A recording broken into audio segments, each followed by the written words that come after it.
Welcome to Long Blue Leadership, the podcast where we share insights on leadership through the lives and experiences of Air Force Academy graduates. I'm Naviere Walkewicz, class of '99. My guest today personifies leadership, perseverance, and excellence. Wyatt Hendrickson, USAFA class of '24, isn't just an NCAA Division I champion wrestler. He's a living example of what one can achieve with relentless determination. Wyatt has dominated the collegiate heavyweight division, earning multiple accolades such as being named a 3-time All-American and the first All-American USAFA wrestler in 20 years. Most recently, he shook the wrestling world when he captured the NCAA heavyweight title in a legendary showdown, earning him a nickname, dare we say call sign, that we'll dive into later. But beyond the mat, Wyatt's journey is one of leadership development, one that continues to shape the airman he is today and the leader he aspires to be. Lieutenant Hendrickson will share a pivotal moment that nearly changed the trajectory of his life, as well as his commitment to both military service and excellence in wrestling. He's proving that true leadership isn't just about winning, it's about unwavering self-discipline and a dedication to serving others. We'll discuss that mindset that fuels Wyatt's success, about his overcoming adversity, and about the leadership lessons he's learned from the mat all the way into his military career. I'm looking forward to a very inspiring conversation. And joining us from Stillwater, Oklahoma, Wyatt, welcome to Long Blue Leadership. Yeah, thank you guys for having me. I've been talking so much to people recently about my time at the academy and how that has helped impact me as not only a wrestler but a leader here at Oklahoma State. And I really think that we'll of course get into this more later, but the foundation that the Air Force Academy has helped build for me has been what I've been able to fall back to every time. Because everyone knows after the academy, after you get that time management skill, you'll use it for the rest of your life. One of the first things I want to jump into is how you might not be serving today. I think if we were to roll back the clock a little bit to the time when you were looking at what is after high school, maybe from a wrestling lens, you got a letter from the Air Force Academy. What happened with that?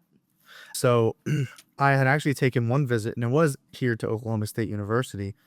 And then it was just, I think it was a Tuesday evening about 7 o'clock. It's crazy. I actually still remember the details to it. But I know because my dad got off work and then he came home and my mom was sitting in the living room on the couch, and I was looking through. Mom was like, "Oh, there's a couple letters for you on the counter." One was from my grandma and the other one was from the Air Force Academy. And I'd never heard of that. And I was like, "Mom, look, the Air Force Academy." And she's like, "Oh, I don't want you going to war. It's just, it's fine." So I opened it up and I'm like, "Yeah, I'll just throw it away." But then coming my dad never runs, but I hear just, stomps coming down the hall, and he goes in the kitchen. He's like, "Did you just say the Air Force Academy?"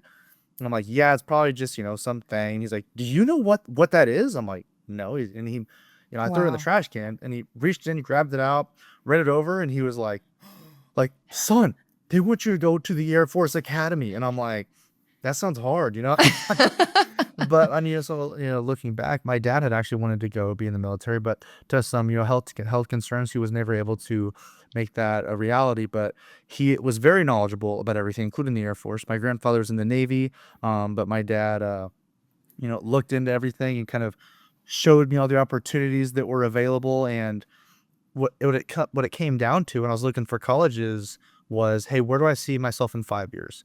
Okay, now where do I see myself in 10 years? Where do I see myself in 15 years? And working back on what would set me up the best for where I wanted to be in life. And when I finally had that realization about, hey, wrestling's exciting, it's fun, but I think it's, I'm going to want to have a great education. I want to have a great career. I want to be a part of something bigger than myself. I want to serve every way, shape, or form I can. And for me, that was obviously joining the military. And so at that point on, when I had that realization, it was obviously between, Air Force Academy, Naval Academy, and West Point. And I didn't like submarines, and I didn't like being in the desert all the time. So I'd rather be up in the air. So, I just kind of felt the pulling that, God was guiding me to the Air Force Academy. It just felt right.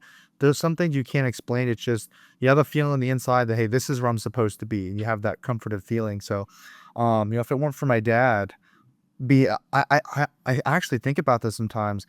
If my dad was at home when I got that letter, I don't know if I would ever gone to the Air Force Academy. That's one of those things where, we say, like, God does everything for a reason. But I'm like, I wonder, because I probably never would have said anything again. I don't think my mom Wow. would have said anything either. So for more for my Right. dad being home and hearing me say that and running into the kitchen, I don't think I ever would have, even had this career. So I'm excited. I'm really Wow. excited. What a moment. And I feel like that's such a defining moment in your life. Were you always like that? Someone who was already a planner and thinking about things in that way? Or do you think it's just something that you've kind of come into as you've continued to evolve as a leader? It was definitely like an evolution of things, because I was thinking back, I mean, for example, when you're a kid and you start playing with the toys, like there's never like a defined moment when like, hey, you stop picking up that toy. You get older, you become more mature. And so for me, I was kind of at that age where I was 18, a lot of big wrestling schools are like, hey, and that's one thing that I didn't quite like, is a lot of the phone calls I had with other teams was like, hey, we have the best wrestling facilities. We have this. And then I was like, what about school? They're like, well, I mean, if you want to, we can look into that. And I'm like, what are Oh, you talking about? Like, that should be part of it. And right. the Air Force Academy, not only did the coaches care about me as a person, but they cared about me as a leader. They cared about me as, I wasn't just a piece of meat, so to say. Right. Not that other schools were treating me like that, but I was really bought into the mission that the Air Force Academy provided. But uh, back to when I was like, when you're 18 years old and all those schools are reaching out to you, when you're 18 years old, you're thinking about, having fun, like the casual party life, the college life, having a great time. And I And you think got that all was, that at the academy, right? No, I'm just kidding. oh my gosh, it was crazy, inside the black gates, at Haps, and no, but and that, speaking of COVID too, we were locked down, so we really couldn't leave. But we'll get to Right. that. Right. I But do want to dive into that. Yeah. yes, but I mean, at that 18-year, that's kind of where I had that thought where, my dad just, was like, "Hey, son, like, I care about you. I don't want you to make a bad decision just because you're afraid of, because it's the unknown. You're 18, you're signing up for, the military, and that's a big step forward. But I had the right Right. people in my corner that were able to support me, and kind of that's when I started becoming that planner. Yeah. Because I was committed in my senior year. I had a agenda. I started actually, writing stuff down and making it pretty organized. I was preparing myself. I was trying to set Wow. myself up for success at the academy. Yes. And so it seems like you already kind of were settling into knowing who you are and, your corner, so to speak. You talk about the people in your corner and just knowing in your gut. And so I think part of that story is you actually have some tattoos that I was just, when you're talking, I could see something on your arm. Is that part of telling your story? Do your tattoos have meanings? Yes, absolutely. So it's like a whole, it's the family sleeve, I like to call it. So, I mean, we'll start off where you said. So this is the Lion of Judah. It is, a lion with a warrior on the inside of it. And there's been a couple times in my life, once when I was 7, another when I was 14, where it was just, we talk about, having faith, and we like to call there's a couple of spiritual attacks, where I think, the devil is kind of coming at me. And the one person that always actually calmed me down was my mom. And she always talked about how God's your lion. He's like, he will always fight for you no matter what. And so, I was actually against tattoos for the longest time, because I was like, oh, you don't need it, because of the stigma that goes with it. But I think it's important that I love this. I'm proud of it. I love when people ask. It's a great talking point. And so, I mean, it's, but my first tattoo is actually on my ribs. It's Psalms 23:4. That's what my mom would always pray for me over that song. That was like the in my room. I think I even have another plaque of it in my other bedroom of that verse. But um, that's like for my mom. This is the Excalibur sword is right here. That is so King Arthur. He was able to pull the sword from the stone. And this is actually I've had this for about a year, but my dad's always told me since I was a little kid, he's like, son, God has blessed you for something great. He has chosen you to represent him on the biggest stage of the world. And he's been saying this for the past 15 years. Not joking. And since I was a little kid. And I think the realization of this kind of fully came true when I was on that stage at NCAA's. Like that was the moment. And I've been able to spread so much love and, my faith, and how much I love America and everything. It's just been amazing. And of course the great sport of wrestling. Um, and then there's my guardian angel right here. It's on my forearm. And then my grandma, she would always buy us guardian angels because she knew about these situations I talked to you about, some of the spiritual attacks. And whenever she heard about that, she'd buy me little angels and put them in. As I grew up, she put them in my room. And so she actually passed right before COVID in 2020. So always love her, Grandma Dolores. But so I actually have room here on my tricep left, and I haven't done anything for my sisters. So the joke is like there's nothing manly that they or nothing super meaningfully and manly that I've experienced as yet. So I'm still saving that, and I'll eventually fill that That's in with right. something for them.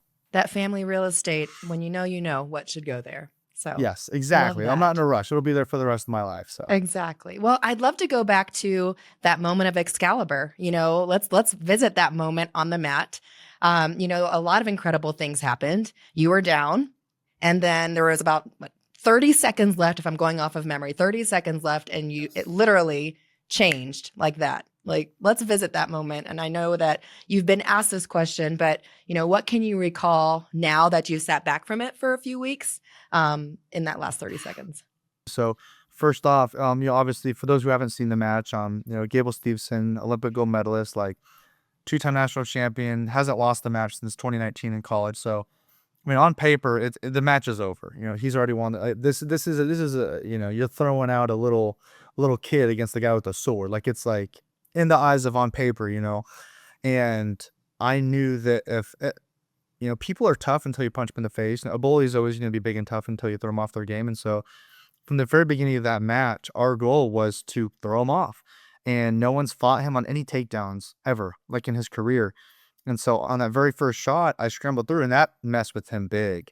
And I just kind of had to keep that game plan because I knew it was going to be where I had to strategize. I had to plan for, my final attack, which I actually was planning on shooting a little bit earlier in the match, but I didn't have my opportunity until the last 30 seconds.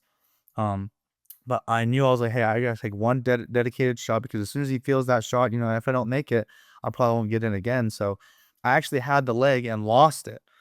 But then I made up my mind. I'm like, I'm getting this takedown. Like I have to get it right now. And so I was pretty tired. I like to say this is where the Holy Spirit was kind of flowing through and helping me here because I just kept driving and driving and driving. You made 2 full laps around the map and then finally took him down. And he was like a I lost think puppy. I remember his expression. It was almost like like what just Stunned. happened? Yes. Exactly. And I was like, well, the match isn't over. I still got to hold him down from the 25 seconds. So, I mean, from there, it was just like my muscle. I just felt so strong and powerful. I'm like, I already made up my mind. Like, I'm holding him down and I'm winning this match no matter what.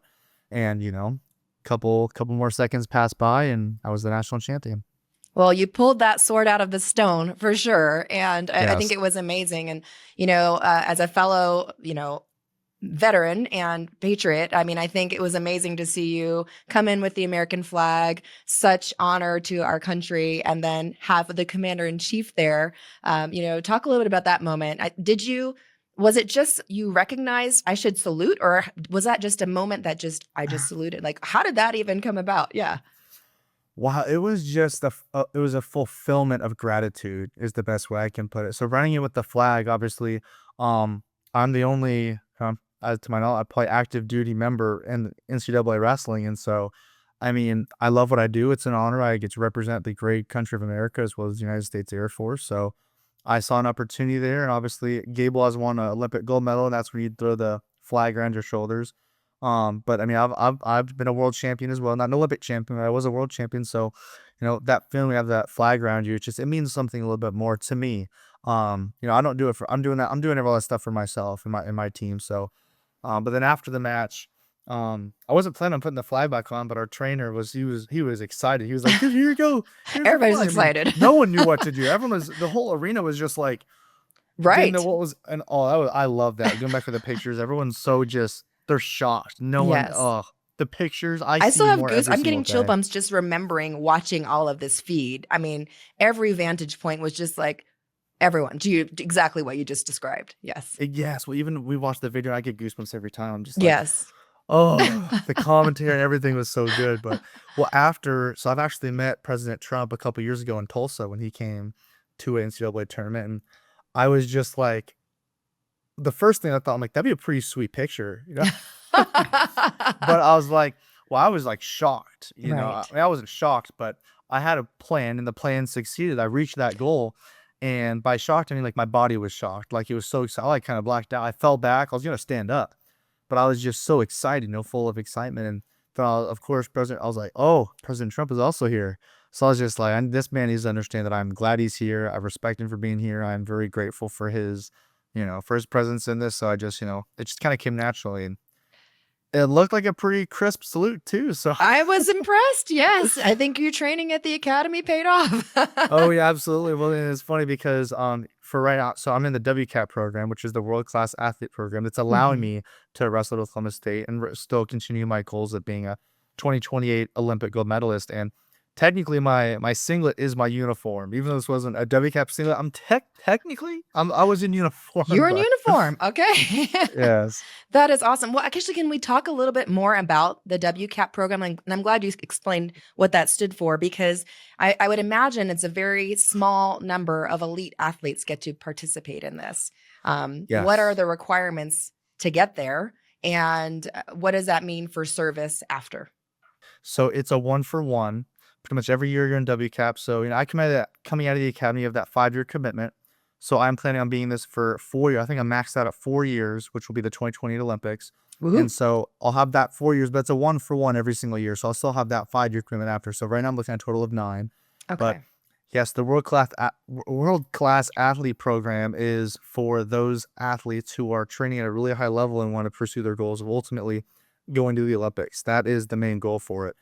And it is very selective because obviously, the athletes that WCAP chooses, they want to pick people that want to work hard, and they're choosing this path to pursue their goals and dreams of being a great athlete, because, if I wasn't doing this, I'd obviously be doing my job. So that, hey, if you're not doing your job, we want to make sure that we're, there to support you and your goals. So the requirements are pretty high to get in. I think it's different for each sport, but for me, I was a 2-time All-American from the Air Force Academy, was a world champion, and so I had proved myself, hey, I can compete on the world stage.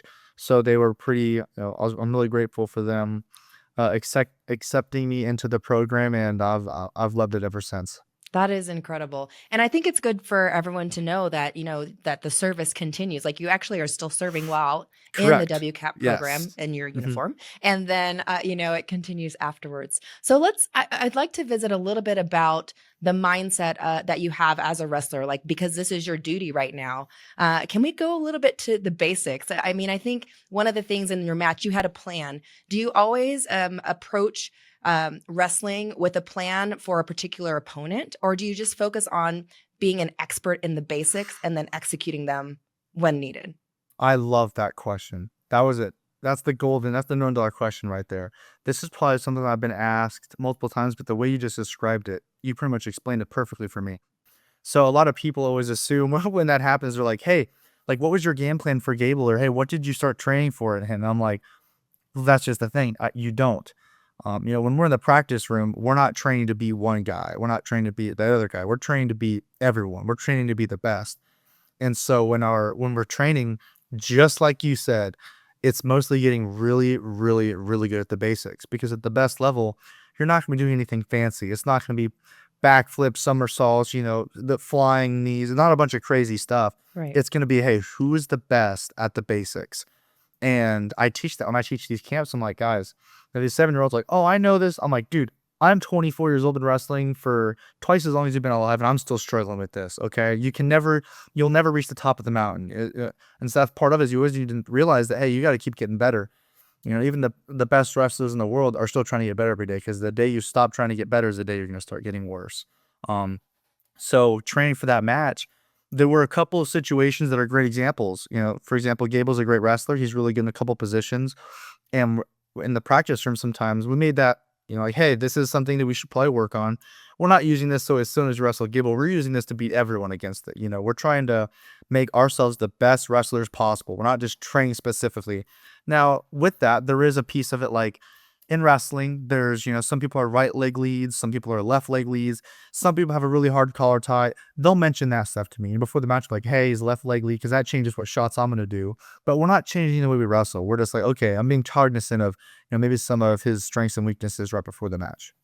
I think that's so incredible for us to really, like, take in and resonate on, because it's really about becoming a master of the basics and then leveraging Yes, all of those absolutely. skills at the right moments. And that's probably when you, like you said, in that you knew what you needed to take down, you knew what that was going to look like, and when you found that moment, you executed that basic move, but with perfection, and then you Exactly. held That was on a for simple life. high crotch. That's Right. the shot I've been doing since I was 6 years old. Wow. Um, So, I mean, a lot of people, and there's some great finals matches. Hopefully mine was exciting, but Oh, most yes. of these matches, we are so proficient and we're so high level, the matches get boring.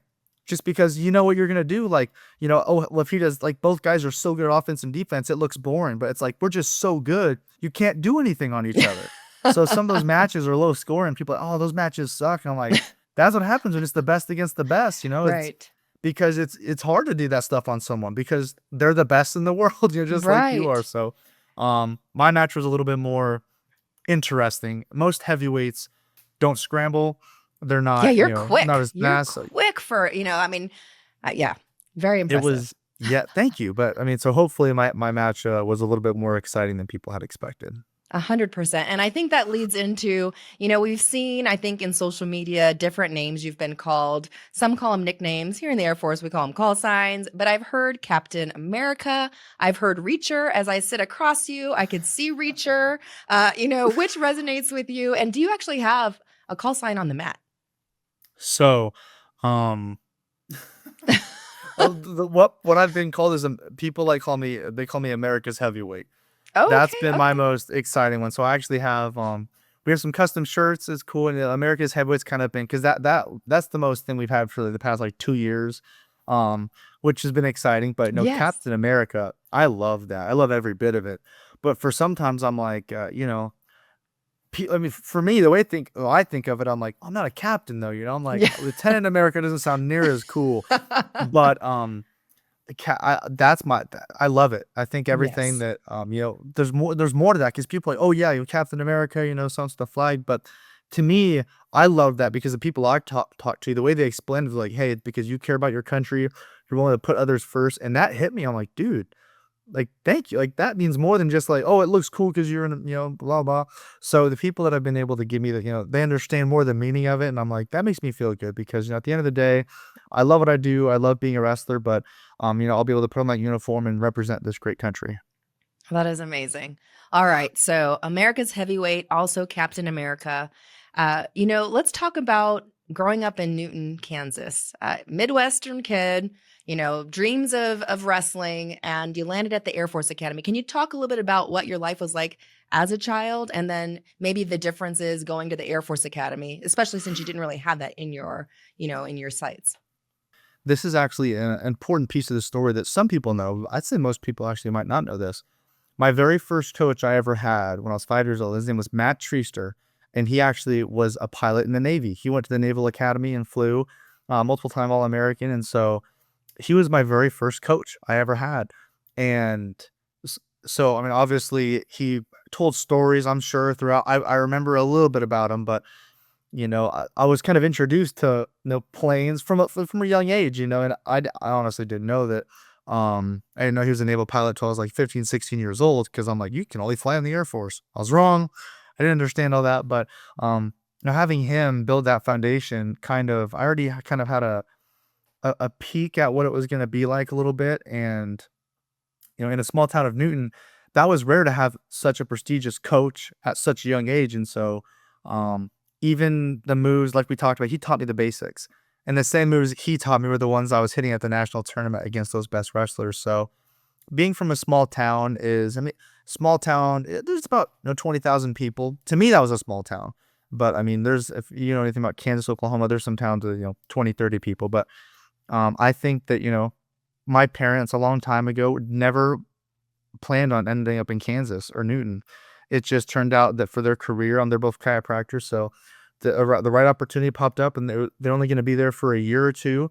And I think God kept them there for a reason, so that I could have the right people in my life to be the man I am today. So, on plans like this, looking at everything that's happened since I was born till I ended up here, it's like someone who only God could do something like that. So I'm just really grateful that I've been able to be ambassador for Christ and do that while I wrestle and serve this great country. That's amazing. And you talked about your family at length a little bit. You have two sisters. Are you the eldest? I'm the middle child, so Oh, okay. I have an older sister, Megan, Megan Badon, and then I have a little niece, Ozzy. She is adorable. Oh my Her own goodness. name's Osdell, but Oh, that's Ozzy sounds beautiful. cute. And Hmm. then she's 2. She's growing up. It's crazy. But then I have my younger sister, who is 20, and she's at Alabama. Okay. Yeah. Excellent. Excellent. All athletes? My older sister was a basketball player, so my younger sister was actually Miss Kansas Teen, so Wow. she's a little pageant queen. We always joked around so much because she, they we I thought it was like toddlers and tiaras type stuff, a little sassy. Well, but my little sister, she was, volunteering every weekend, Yeah, there's going a and lot support. behind that. She has thousands of hours of community service, and not for an award, just because Right. that's what she cares about, and so everything Mm, she's gotten, she's deserved it. right. And we'd always, after we'd have these, she'd have one of her bigger pageants, and I would have a wrestling tournament. It would be a joke like, yeah, I'm the famous child now, like mom loves me a little more. And so it was hilarious because I'd like win a state championship, but then she'd win a big pageant and she'd be walking home with her crown like, oh, you like this? Oh, it's my first place, so it was always fun having that back and forth. But my older sister, actually, unfortunately, she had a really exciting basketball career lined up, but her senior year, she tore everything in her knee she could. I Oh, mean, her ACL, MCL, I mean, everything was, so she actually was out for a year.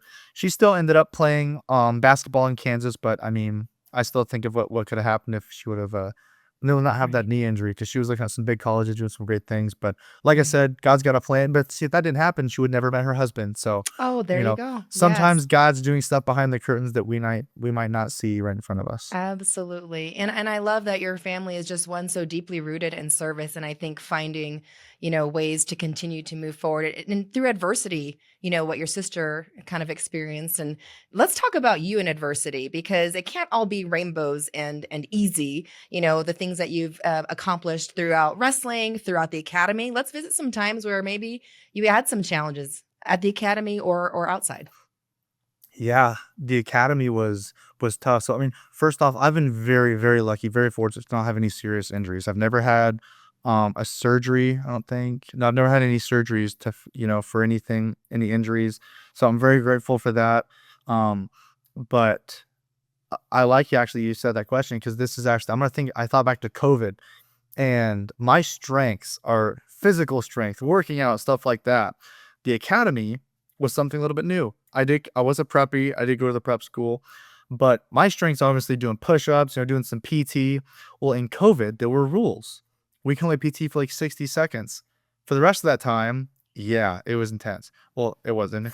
The rules were pretty Timing intense, made it but not intense, but not being able to work out made it intense. yeah, Wow. but what sucked is we go back and we have to study our knowledge for another hour. My attention span, I mean, the worst thing was we do popcorns of the quotes.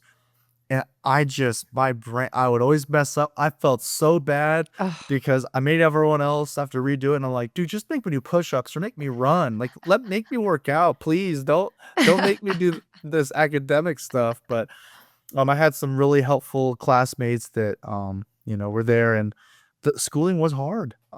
Trying to compete at the highest level and keep up with academics, but it was obviously doable. I had a lot of great help. I used my resources, which was a big part. You just got to reach out for help, because I thought I could do it on my own, which I couldn't. Um, but there were a couple times where I'd say a big one was my sophomore year.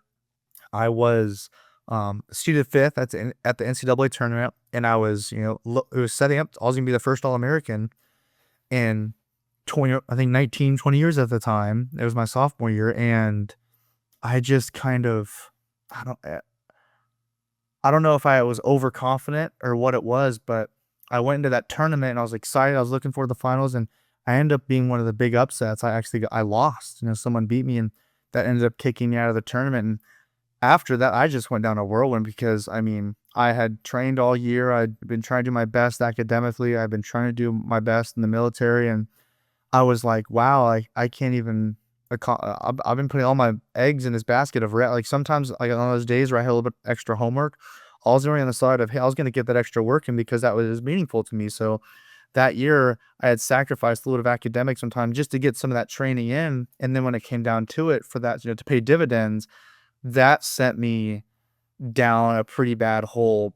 That was a crucial point right there, where I think I had never taken into consideration the mental side of wrestling and the mental aspect and everything that comes to it when you're training, when you're on the mat, your mindset. And that kind of, I had some good resources, and at the Air Force Academy, and including Coach Barber and Coach Joe Johnston. And we just went and talked, and I ended up, that's really jump started my mental side of it, because I mean, the most powerful muscle in your body is your brain. And if it is, then why are we never training it? Why are we, in the wrestling room and everything, why are you not never training it? So that really sparked a big learning curve for me, just realizing how much of the mental sport it is, and what I should be thinking before the match, what I should be thinking during the match. And the best thing for me now is I don't think during the match. If you're thinking, then you're not paying attention, and you got to go by feel. But um, I think that was a point where if it, I don't know what would have happened. I don't think, if I wouldn't have figured out that mental aspect, I probably would have, that would have been the end of my wrestling career, because I was like, I've done everything I could. I still couldn't do it. I didn't know what to do. But luckily, got myself back up. And then junior, senior year was a All-American both years. And then this year had a great year and was a national champion. Yes. And sometimes I think, to your point, finding your way in that bottom, you learn things. It's like you unlock things in yourself that you didn't know, and it helps you to Absolutely. to take yourself higher. And I'd like to visit, you mentioned your coaches at the academy that kind of were with you through that process of mental strength. How did they help you do that? And are there practices now that you see more athletes doing focused on mental strength and capacity? So all the coaches played a part. Coach Barber, when I would go sit down with him, it was more like we'd formally talk about it. We think it through, look at different decisions. Coach Holloman, he just gave me a hug. That was the best thing. I just seen, he's like, "What's up, Wyatt?" And that's all it took. There was a Coach Scotty Boykin, who is no longer there, but when he was there, he was just a big encouragement, because he was one of my training partners. And so in the moment, he's just reminding me of how important it is, be present. And then Coach Joe was just, we had this look, because we talked a couple times about it, and every time it ended, he just, he's like, "Hey, just be faithful, be confident." And then he gave me this look. And so then I started associating that, like his look, he'd like look at me like that. And I just associate him saying that. So sometimes in between a matches or something, all it took is I just need to look at coach and just like, just have him sit there and give me that look. And it kind of just, I had that, yeah, I just kind of had that calm. So, I mean, I think you have to take into consideration the mental side if you want to be the best. For example, um, for like I said, maybe some of you guys have seen the match, but who didn't? Gable Stevenson got in my face when I was walking onto the map. That's very uncommon. But I've been through this process. I've done it like let's call like my little ritual before I wrestle. You get ready, you shuffle, you do practice shots, my little warm up routine, so to speak, including like, my quick prayer and everything I've done. I've had that down. And because when I walk out on the map, I'm 100% focused. I have tunnel vision. Nothing's going to get in my way. If I hadn't had that in place, I would have been thrown off for sure. You look at the national tournament, there's 19,000 people in that arena. The country's watching, the president's there, And so if you start letting all these outside things get to you, that's going to affect you mentally. I don't care who you are. It's going to mess with you some way, shape, or form. And especially having, Olympic gold medalists trying to get in your face when you're walking out there. I mean, I was so focused, I didn't really hear what he said. I was looking back, he was trying to rile me up. He was trying to get me fired up, but I was just like, I didn't even notice. I was like, oh, whatever. I was ready to rust. I wasn't focused on that. I wasn't focused on the arena. I wasn't focused on the external factors. I was focused on myself. I was focused on what I can control, and I was focused on wrestling. And so if I hadn't had, all that training and stuff in place, that would have got, maybe my heart rate would have started going. Kevin Andrews is my sports psych here at Oklahoma State. And a lot of times we have these breathing exercises, and he's help me if you ever do get started, how to get through those situations and how to bring yourself back so you can wrestle your best. Because at the end of the day, if I were to let something get back to me, I wouldn't have that gold medal. I'd have an excuse if I were lost, And so I don't want those excuses. In the moment, you just got to realize, hey, I can make an excuse, or I can adapt, and I can just get through it. So it was I was really excited after that match was over, because I was so grateful for everything I had done going to that match, and especially that mental growth I had a couple years ago was obviously a big part of it. I think that's so great for anyone that's trying to be better, whether it's an athlete or, in leadership or any kind of profession, or just in their own self-growth, is to think about, having a ritual where you have an understanding of where you're at in your mind space and how you get back to where you need to be if you find yourself, kind of distracted. What would you share with younger Wyatt, right? If you were back in, in the young wrestling age, of yourself, that you could start doing back then that helps you now, for some of our younger listeners? Oh man, listen to your coach, listen to your dad. So this was the funniest thing is my like catchphrase or the most common thing I'd say was I know. I'd be doing a shot or I'd do a drill and my dad would try to help me and I just look at him and be like, I know. And so I truly, a lot of some people you see their successful career early on. There's a lot of big tournaments as a younger child, and a lot of those guys who see really success obviously do great. I mean, a lot of the national champions, multiple-time national champions, start at that younger age. I didn't get that good at a younger age just because I was so freaking stubborn. Mm. I never listened to my dad, my coach. They'd always say, "Oh, do this," and I was just like, "I know," and I just do it my own way. It I wasn't can until my actually picture you. I'm picturing little Wyatt oh with I man, know. oh yeah. Well, it wasn't until later on, in my sophomore junior year where I was actually like, man, if I could have developed these better habits when I was a little kid, my life would be so much easier because it took me years to catch up on all that lost time and break those bad habits I had built because yeah, they'll work against small town guys in Newton. Yeah, they'll work around the surrounding guys, but I'm, going to the state tournament or going to a national tournament. It's not going to work on those guys. The lousy technique I had been being lazy about. So I would just say for those who are younger, try to build those foundations now. Build those good habits now. Because if you look to jump that next level, it's super discouraging when you try to jump levels, but you didn't build a good foundation. If you're trying to build a house and the concrete's not bad, it's not worth building a house on because it's gonna collapse after a year. So it's important to make sure that foundation's good. So it's gonna stand sturdy and everything you build on it's gonna work. Because I had to take down everything I had to kind of just reset my wrestling because the foundation I built wasn't the best. I said I know too much when I should have said thank you for helping me. Well, there's a quote from one of the great influences of wrestling, Dan Gable, and it's something like, "Once you've wrestled, everything else in life is easy." What do you think about that quote? Does that apply to you? Or otherwise? It definitely applies to me. A lot of people used to ask me in interviews, "Hey, how does being in the military help with wrestling?" And as soon as they'd say that, I was like, "Well, you actually got the question wrong. It's how has wrestling helped me in the military?" Because you're gonna face adversity in wrestling many times. You're never gonna win every match. There's no one that's made it through their entire wrestling career from the first day you wrestle to the end losing a match. It's gonna happen. And so it kind of teaches you how to deal with failure and how to work through it. And that that quote could not be more true, because it is. After you've gone through the worst of it, for example, I remember physics class at the academy, our teacher would always give us these super hard questions in the classroom, and I was like, "Dude, come on." Like, I think our teacher wasn't who was putting, like, lasers on the F-35s, like, super smart, and he was, like, having us these super hard problems. I was like, "Dude, this is just."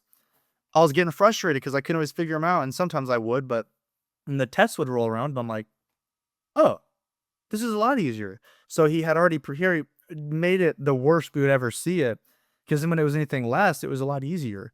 And so, in wrestling, it's kind of the same way. It's going to be the worst you feel. When you're out there, it's hand-to-hand combat, just a little bit more controlled. So after going through the grittiness of that, when you have to do something a lot less, you're never going to feel that pain or you're never going to feel that intense about anything. Wrestling is going to most likely be the hardest thing you've ever done. And so having run on wrestling, everything's like, oh, I've wrestled. I've made it through a tournament with, this, or I've been able to do that in wrestling. This isn't that bad. So, but there is a quote that I've actually been telling a lot of kids, and I think it's really important, especially in this day and age of life hacks and everything here. There is no shortcut to hard work. That's not my quote. I'm sure someone said it before. I've seen it before, but there's no shortcut to hard work. A lot of people send me messages like, "Hey, what's your secret?" Or, "Hey, what's a trick I can do here?" And I'm like, by you looking to find a shortcut, you've already taken a step towards failure, because if you're not willing to put in the hard work, that just shows you're not willing to do what it takes to be a champion. Everyone's trying to find a shortcut. Everyone's trying to find an edge. And, unless you have a good foundation of hard work and you're willing to put in the hard work, it doesn't matter if you're eating salads every day. It doesn't matter if you're not drinking pop. If you're not working hard in the wrestling room, you're not going to, or in anything in life, if you're not giving 110% and you're not willing, that's the biggest part. You have to be willing to put in the hard work. That's the biggest first step. So I'd encourage a lot of people to, in the Air Force, we like to say, work smarter, not harder. And some things you just can't do. You just got to work hard to get through it. That is an excellent quote. And I think what's also really unique about us having this opportunity to chat with you is we don't often get to talk with someone who's training for the Olympics. And so I think, can you share what is that like? I mean, it's 2028, so it's not like it's tomorrow. And you just talked about doing the hard work. So what does hard work look like as you train for the 2028 Olympics? So every year there are world championships. Obviously, the Olympics is every 4 years, but the world championships is pretty similar. Most of the same teams, but it's a yearly occurring thing. So the trials for that are actually going to be there's a couple different qualifying tournaments. I'm not gonna there's a lot of information on like how it gets picked, but pretty much there's a couple tournaments from there's one that on the 28th here in 18 days I'll be going to, and then another one in June, and that will determine who makes the world team. And so that's a yearly thing. So I'll be training for world teams, doing a couple tournaments a year to train and get my rankings up until 2020. So there will still be competitions and training opportunities before LA 2028. That's exciting. And so, as you work toward those, you kind of continue with your game plan. It's the mental fortitude. It's, you know, expertly demonstrating and learning those basics or practicing those basics. Anything else to that game plan? Living life and having fun and smiling. There we I think we go. get so forced and not so forced, but we get so caught up in wrestling and training or whatever you're doing, is you forget why you're doing it. We do this because it's fun. And Coach David Taylor, a lot of time when I'm looking at him before a match, he knows when I get focused. But before when I'm just messing around, he looks at me, he smiles like, "What's up, buddy?" He's like, "How you doing?" And he just smiles and he's like, "Don't forget." He always tells us, "Don't forget to smile," because I mean, we're doing this obviously because we want to be great wrestlers, but if you don't enjoy the journey, you're not having fun along the way, then what's the real purpose of it? So I've been trying to be deliberate about hanging out with the guys and still planning trips and going fishing, going to the lake, and just enjoying my life because obviously there we have goals, but at the same time, we gotta keep it in mind the bigger picture and enjoy life. I don't want to let life pass me by, so to speak. That's fantastic. And I think that's important to share as well, right? You can be so focused, but you have to remember to enjoy it along the way. Just an interesting question, thinking about, how you have to fuel yourself for this while still having fun. Maybe what would be, a typical, do you do cheat meals or do you get to just kind of eat whatever you want because you're burning all of those calories? Great question. A lot of people say, "Oh, being a heavyweight's easy. You can eat whatever you want." And I'm like, "That's just the problem, though. Because if I wanted to go get a double cheeseburger and a chocolate shake every day, I could. But I'm not going to wrestle well if I do that." So You won't be as quick as you were in that last match we watched. exactly, exactly. I'm a big. I do some hunting down here in Oklahoma. I got a buck last year, Okay. and we also get a cow. So I love venison and beef and rice. That's like my go-to. It's easy. It's simple. It's a strong, manly meal. Yes. Um, but I do, Brahms is my kind of my sweet tooth. That's the The Oklahoma ice cream, isn't it? Only you can Oh, get it there, yeah. is that right? Or where it comes from? I think It that's where it's it's within there's from. like a 200-mile radius around the farm of Brahms, and there's no other Okay. farms out or no other Brahms because they want all their stuff to be fresh, but, man, a chocolate chip cookie dough shake and a number 2 double cheeseburger, no tomatoes, tomato, no onion is it's the speaking of that, I actually got back from another trip yesterday, and I went and got my Brahms meal for the week. Um, it's usually every week or couple weeks. I don't do it too often. I got our meals plans are pretty planned out, but, um, of course, everything in moderation is okay. A cheeseburger and a nice chocolate shake's not gonna kill me. Well, I wanna ask you a question, and it's really for our listeners. What is something you might share that they can do today that will help them be better leaders, in the future?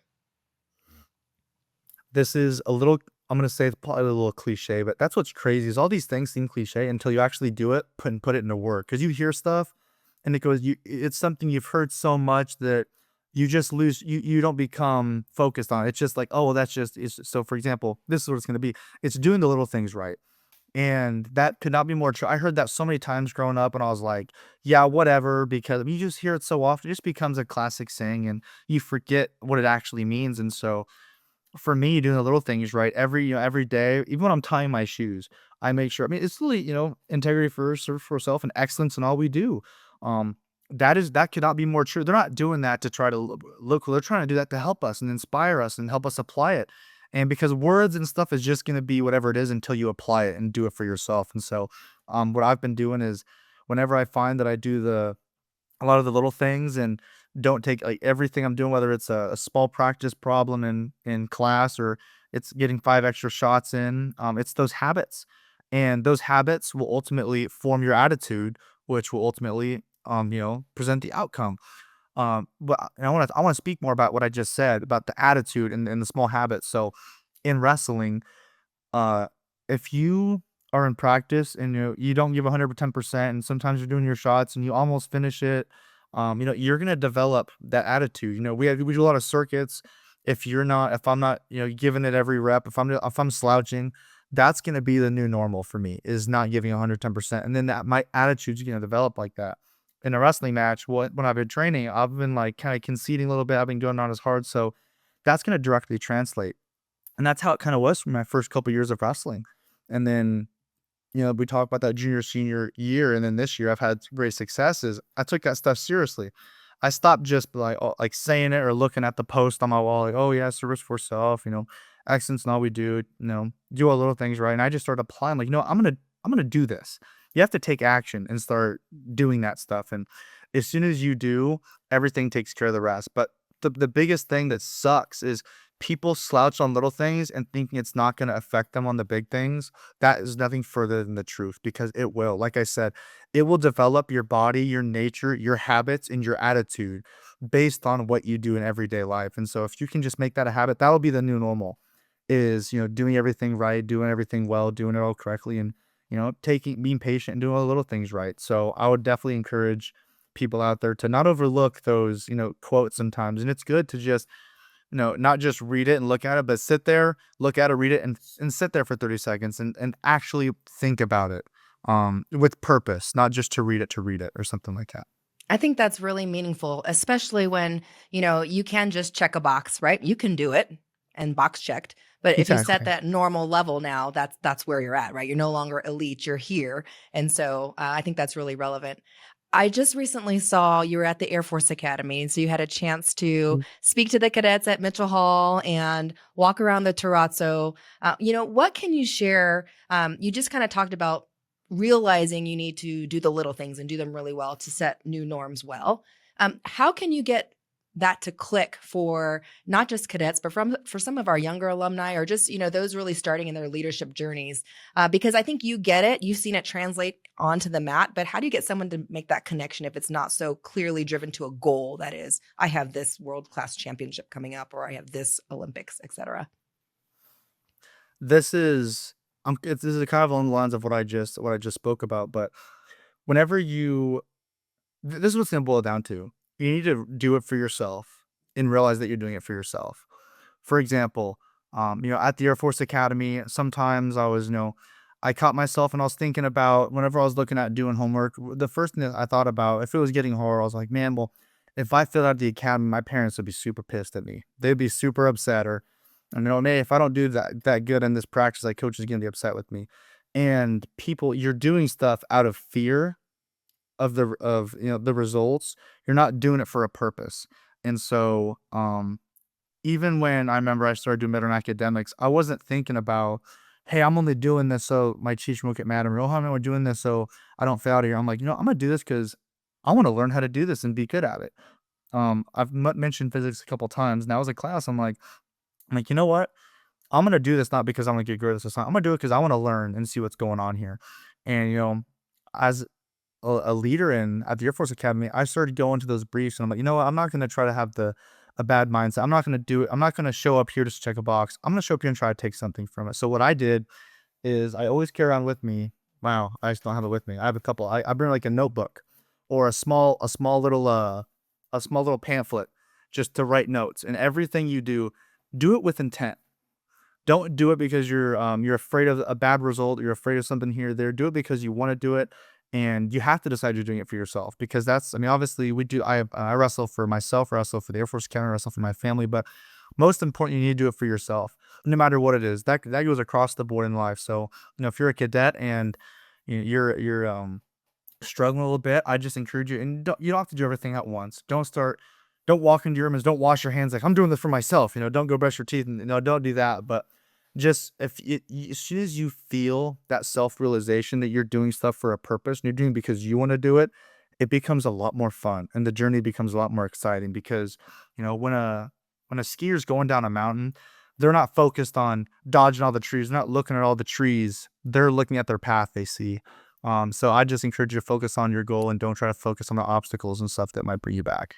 Thanks for digging into that a little bit more, because I do think you just unlocked a key to, you don't need the goal. The goal is show up for yourself, period. Right? Yes. Like and you cleared that path for others to kind of figure out how to get there. So that was amazing. And before we get your closing thoughts, Wyatt, I would like to thank you for listening to Long Blue Leadership. This podcast publishes Tuesdays in both video and audio and is available on all your favorite podcast platforms. Be sure to watch, listen, and subscribe to all episodes of Long Blue Leadership at longblueleadership.org. So Wyatt, really want to make this, first off, this has been incredible. Thank you so much for this today. Would really like to get your closing thoughts. If there's anything we didn't touch on today, or you want to make sure that our listeners have a chance to hear from you. Yeah, hopefully at this point you've kind of, I think it's important that I speak about my faith. I'm not ashamed of it. I'm very proud of it. I'm very grateful that my Lord and Savior Jesus Christ has blessed me with these abilities. And obviously the Air Force Academy and everything it's done for me, the foundation that's built is something that's going to be a part of my history forever. A lot of people look at me this year like, hey, you finally reached that high peak of wrestling this year. How much has Oklahoma State done for you? I'm like, that's great, but you guys need to look below the iceberg a little bit, because I've been wrestling for a long time, and the foundation, the Air Force Academy, and the coaches there helped me build. That's part of it. You can't just look at that and be like, yeah, it was that last match, but I've been wrestling my entire life. I had so many people influential in my life that have helped me. So I'm just really grateful for everything that the Air Force Academy instilled in me, even though at the time it sucked. And the one saying that I've heard so much, and I love telling people too, is the Air Force Academy is not a fun place to be at, but it's a great place to be from. And so I've been able to tell that to people, and I smile and laugh now. But I remember it was a grind getting through those, those GRs and a little bit of sleep. I mean, it definitely it set me up for success, because now I have time where I'm not as time crunched, but I'm still managing my time as if every single second matters. And that's, obviously opened me up to a lot of opportunities to go speak at FCA events, go do a couple extra wrestling camps, go back to Newton, visit my family, go visit people, and ultimately just keep living a awesome life. So thank you guys really very much for having me on this. This was exciting. This was a lot of fun. I'm so glad it was a lot of fun, because if you're not having fun, why are you doing it? Right? Exactly. Yes. Well, this has been, again, a pleasure for us. I want to thank you for joining us. And for all of you listening, I'm Naviere Walkewicz, and we'll see you next time. Thank you for joining us for this edition of Long Blue Leadership. The podcast drops every 2 weeks on Tuesdays and is available on all your favorite podcast apps. Send your comments and guest ideas to us at socialmedia@usafa.org and listen to past episodes at longblueleadership.org.